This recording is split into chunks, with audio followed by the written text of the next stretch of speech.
नमस्कार, स्वागत है आपका बिहार समाचार में। बिहार वालों के लिए मुख्यमंत्री नीतीश कुमार जी और मोदी जी ने कई बड़े फैसले ले लिए हैं। बिहार के विकास के लिए कई बड़ी घोषणाएं की गई। साथ ही बिहार में सरकारी नौकरी का खजाना खोल दिया गया है। 12 लाख सरकारी नौकरी देंगे नीतीश कुमार जी। आज आपके लिए काम की और जरूरी खबरें हैं, खबरों में अंत तक बने रहें। बिहार में इसी साल चुनाव होने वाले हैं। नीतीश कुमार जी ने 12 लाख सरकारी नौकरी देने का वादा किया है। नीतीश सरकार ने नौकरी का पिटारा खोला। 3837 पदों पर होगी बम्पर बहाली। 3837 पदों पर मुहर लग चुकी है बहाली का। देखिए, नीतीश कैबिनेट में फैसला लिया गया है और जिन विभागों में बहाली की स्वीकृति दी गई उसमें खेल विभाग में 244 पद, पशु एवं मत्स्य संसाधन विभाग में 2159 पद, नगर विकास विभाग में 663 पद, शिक्षा विभाग में 526, राजस्व एवं भूमि सुधार विभाग में 185, विधि विभाग में 40, गन्ना उद्योग विभाग में 19 और स्वास्थ्य विभाग में 1 पद शामिल है। इतना ही नहीं, नीतीश कुमार जी ने पिछले कैबिनेट में जो 8 अप्रैल को हुआ था उसमें 27,370 पदों पर बहाली का बड़ा फैसला लिया गया था। इसमें मुख्य रूप से स्वास्थ्य विभाग में 20,052 पद, कृषि विभाग में 2,590 पद और अल्पसंख्यक विभाग में 3,306 पदों पर बहाली का फैसला लिया गया था। इन पदों पर बहाली के लिए जल्द ही नोटिफिकेशन निकलेगा। नीतीश कुमार जी ने कहा है कि हम चुनाव से पहले 12 लाख सरकारी नौकरी देने का वादा पूरा कर देंगे। और सुनिए, अभी चुनाव में 5-6 महीने का समय रह गया है। इसे में 12 लाख नौकरी सरकार देने की तैयारी में जुट गई है। जल्द ही आने वाले कैबिनेट में 2 लाख से अधिक पदों पर जो शेष बच गए हैं इस पर बहाली का फैसला ले लिया जाएगा। बिहार में इस बार सरकारी नौकरी की बरसात होने वाली है। बस कुछ ही महीनों में 10 विभागों में 49,591 पदों पर होगी बहाली। मुख्यमंत्री नीतीश कुमार जी ने जो वादा किया था कि बिहार वालों को हम 12 लाख सरकारी नौकरी देंगे, अब समय आ गया है उसे पूरा करने के लिए। जिन विभागों में बहाली होने वाली है वो देखिए, खाद्य एवं उपभोक्ता संरक्षण विभाग में 4,988 पदों पर बहाली होगी। पंचायती राज विभाग में 16,496 पदों पर, ग्रामीण विकास विभाग में 14,667 पदों पर बम्पर बहाली होगी। जल संसाधन विभाग में 6,931, कृषि विभाग में 7,543 पदों पर, लघु एवं जल संसाधन विभाग में 6,645 पदों पर, पशु एवं मत्स्य संसाधन विभाग में 3,606, सहकारिता विभाग में 1,477, पर्यावरण एवं जलवायु परिवर्तन विभाग में 1,466, गन्ना उद्योग विभाग में 740 पदों पर होगी बम्पर बहाली। और इसी महीने के अंत तक या अगले महीने से इसकी शुरुआत हो जाएगी, नोटिफिकेशन आना शुरू हो जाएगा। तो बिहार के अभ्यर्थी अपनी सारी तैयारियां पूरी रखिएगा। बम्पर बहाली होने वाली है बिहार में। 2 महीने के अंदर बहाली प्रक्रिया पूरी भी सरकार को करनी होगी। माननीय मुख्यमंत्री नीतीश कुमार जी ने बड़े फैसले लिए हैं। अब बिहार के 8 जिलों में खुलेंगे नए डिग्री कॉलेज। अयोध्या की तरह विकसित होगा पुनौरा धाम। 6 जिलों में एयरपोर्ट के लिए होगा सर्वे। साथ ही छात्रों के लिए बढ़ेगी सुविधा। बिहार के सभी कॉलेजों में छात्रों के लिए बनेगी डिजिटल लाइब्रेरी। साथ ही स्वास्थ्य सुविधाओं का भी विस्तार कर रही है नीतीश सरकार। और संगठित क्षेत्र के श्रमिकों के लिए अब अलग से इलाज की होगी व्यवस्था। साथ ही राज्य भर में कुल 108 नगर चिकित्सा सुविधा केंद्र खोलेगी नीतीश सरकार। हर केंद्र पर 1 डॉक्टर, 2 नर्सिंग स्टाफ और अन्य सहयोगी स्टाफ की तैनाती की जाएगी। बिहार में जो सरकारी नौकरी करना चाहते हैं उनके लिए बड़ी खबर है। बिहार में CHO की पोस्ट पर बम्पर बहाली निकल चुकी है। देखिए, बड़ी खबर है कि बिहार राज्य स्वास्थ्य समिति यानी BSHS ने CHO यानी सामुदायिक स्वास्थ्य अधिकारी के 4500 पदों पर बम्पर बहाली निकाली है। उम्मीदवार 5 मई 2025 से आवेदन कर सकते हैं। आवेदन करने की अंतिम तारीख 26 मई 2025 तक है। इस भर्ती के लिए कैंडिडेट के पास BSc नर्सिंग की डिग्री होना चाहिए। इसके साथ ही कम्युनिटी हेल्थ में सर्टिफिकेट यानी CCH होना जरूरी है। और उम्मीदवार का रजिस्ट्रेशन इंडियन नर्सिंग काउंसिल या स्टेट नर्सिंग काउंसिल में होना चाहिए। उम्र की बात करें तो आयु सीमा 21 साल से लेकर अधिकतम आयु सीमा 42 से 45 साल हो सकती है। चयनित उम्मीदवारों को हर महीने 40,000 रुपया की सैलरी दी जाएगी।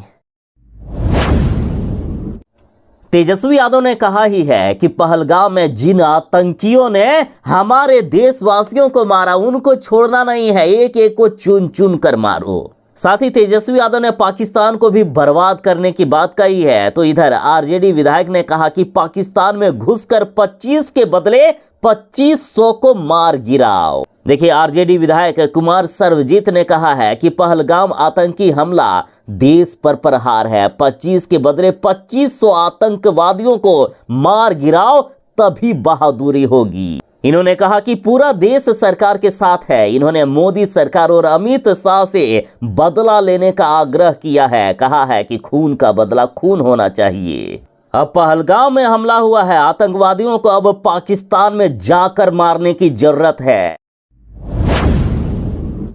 नीतीश कैबिनेट की बैठक में 34 एजेंडों पर मुहर लगी है। खेलो इंडिया यूथ गेम्स के लिए 119 करोड़ रुपए मंजूर किए गए। देखिए, मुख्यमंत्री नीतीश कुमार जी ने कैबिनेट की बैठक में 34 एजेंडों को स्वीकृति दी है। कैबिनेट में खेलो इंडिया यूथ गेम्स 2025 के आयोजन पर होने वाले खर्च के लिए 119 करोड़ 4,79,129 रुपए दिए जाएंगे। साथ ही पश्चिमी चंपारण जिले के मधुबनी, वैशाली के गरोल, बेगूसराय के सामहो, गया के इमामगंज, कैमूर के अधोरा, बांका के कटोरिया और मुंगेर के असरजगंज तथा जमुई के चकाई में प्रस्तावित डिग्री महाविद्यालय के लिए 422 शिक्षकों की नियुक्ति होगी। इसके साथ ही 104 शिक्षकेतर कर्मचारी और कुल 526 पदों का सृजन किया जाएगा। साथ ही सीतामढ़ी जिले के मां सीता की जन्मस्थली मुनोरा धाम में मंदिर का निर्माण होगा। साथ ही सीतामढ़ी जिले में मां सीता की जन्मस्थली मुनेरा धाम में मंदिर का निर्माण होगा।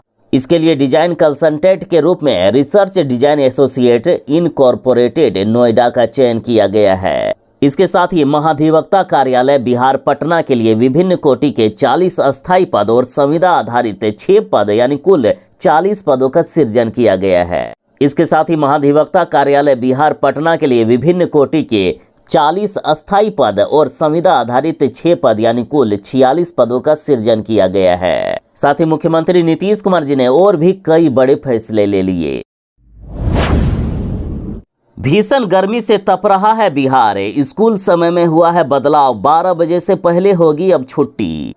देखिए, पटना में तो आदेश जारी पहले ही हो गया है और अब वैशाली के डीएम यशपाल मीणा ने आदेश जारी किया है कि जिले के सभी विद्यालयों, प्री स्कूल, आंगनबाड़ी केंद्र और कोचिंग में 11:45 के बाद किसी भी प्रकार की शैक्षणिक गतिविधि नहीं होना चाहिए। साथ ही पटना में भी ऐसा आदेश जारी किया गया है। 30 अप्रैल तक ये आदेश है कि 11:45 तक ही सभी सरकारी और निजी स्कूलों का संचालन किया जाए। यदि 30 अप्रैल तक मौसम में सुधार नहीं होता है तो आगे भी ये आदेश जारी रह सकता है। हालांकि मौसम विभाग ने बिहार में भारी बारिश का अलर्ट जारी कर दिया है।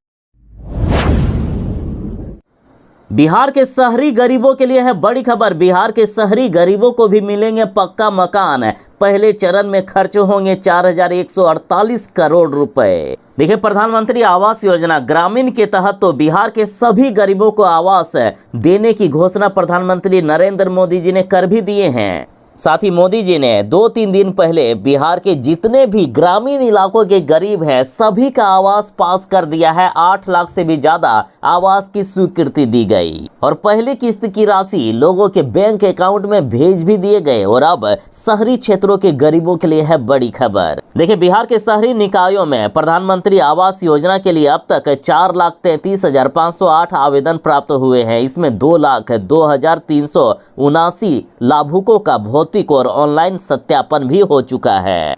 नगर विकास एवं आवास विभाग के अनुसार इस योजना के पहले चरण के अंतर्गत प्रदेश के कुल 2,64,604 आवास की स्वीकृति दिए जा चुके हैं। इसमें से 1,56,550 आवासों का निर्माण कार्य भी पूरा हो चुका है।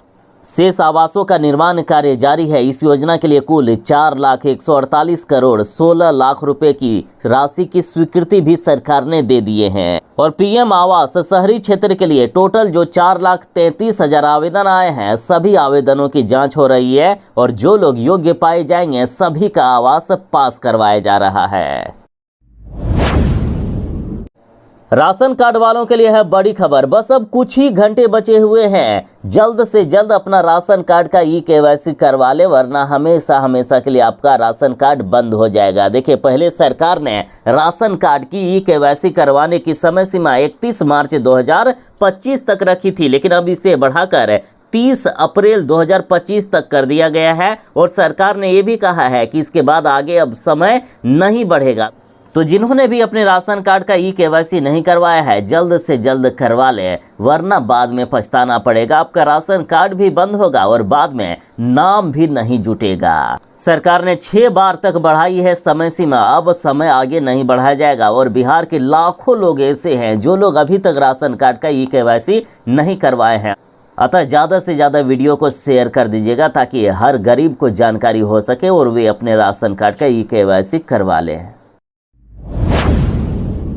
पहलगाम में हुए आतंकी हमले के बाद पूरा देश गुस्से में है और पाकिस्तान से बदला लेने के बारे में लगातार प्लानिंग बन रही है। और इसी बीच तेजस्वी यादव ने कैंडल मार्च निकाला और कहा कि हम लोग सरकार के साथ हैं, पाकिस्तान को मुंह तोड़ जवाब देंगे। देखिए, राजधानी पटना में शुक्रवार की शाम तेजस्वी यादव के नेतृत्व में महागठबंधन के सभी 6 घटक दल के नेताओं ने कैंडल मार्च निकाला। साथ ही तेजस्वी यादव बोले कि जिस तरीके की घटना कश्मीर में घटी है उसका मुंह तोड़ जवाब सरकार दे। पूरा देश एकजुट होकर खड़ा है, देश की सुरक्षा को लेकर हम लोग चिंतित हैं। हम लोग इस मामले में ज्यादा राजनीति नहीं करेंगे। सेना और मिलिट्री के प्रति सभी लोग एकजुट होकर सरकार के साथ खड़े हैं। कल दिल्ली में सर्वदलीय बैठक हुई, इस बैठक में भी राजद ने स्पष्ट कर दिया कि केंद्र सरकार जो भी निर्णय लेगी हम लोग उसके साथ खड़े हैं।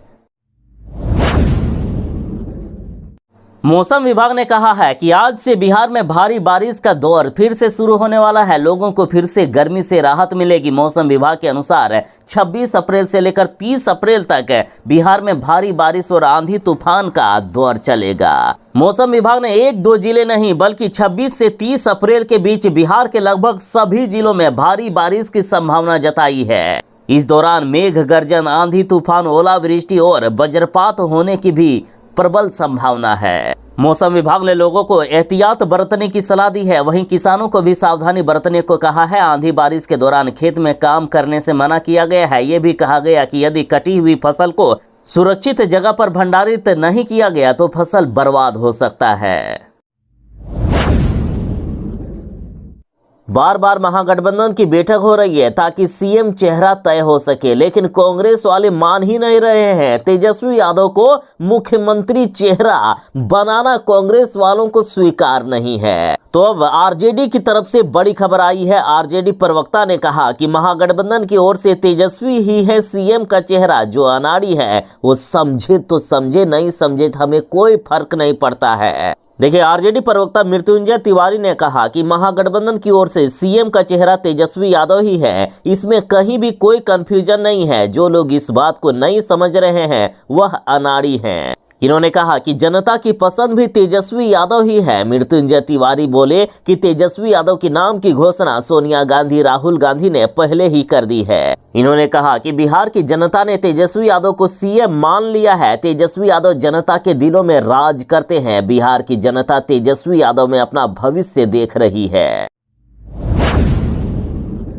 एक बड़ा खुलासा हुआ है कि जनरल आसिम मुनीर ने करवाया पहलगाम में हमला। पाकिस्तान के पूर्व सैनिक आदिल राजा का बड़ा दावा देखिए, पाकिस्तान के पूर्व सैनिक आदिल राजा ने कहा है कि पहलगाम हमला पाकिस्तान के पूर्व army chief general Asim Munir ने करवाया है। अब भारत ने कई बड़े फैसले लिए हैं जिससे हिल गया है पाकिस्तान। पहला बड़ा फैसला कि भारत और पाकिस्तान के बीच स्थित ओटारी बॉर्डर चेक पोस्ट को बंद कर दिया गया है। इससे पाकिस्तान के जीडीपी पर बड़ा असर पड़ेगा। साथ ही पाकिस्तान अब भूखे मरने वाला है, क्योंकि कई तरह के अनाज इसी रास्ते से भारत से पाकिस्तान पहुंचता था। साथ ही पाकिस्तान में मौजूद भारत का दूतावास अब बंद कर दिया गया है। भारत ने तीसरा बड़ा कदम उठाते हुए इंडस वाटर सिटी यानी सिंधु जल संधि को भी रोक दिया है। अब पाकिस्तान प्यासे मरने वाला है।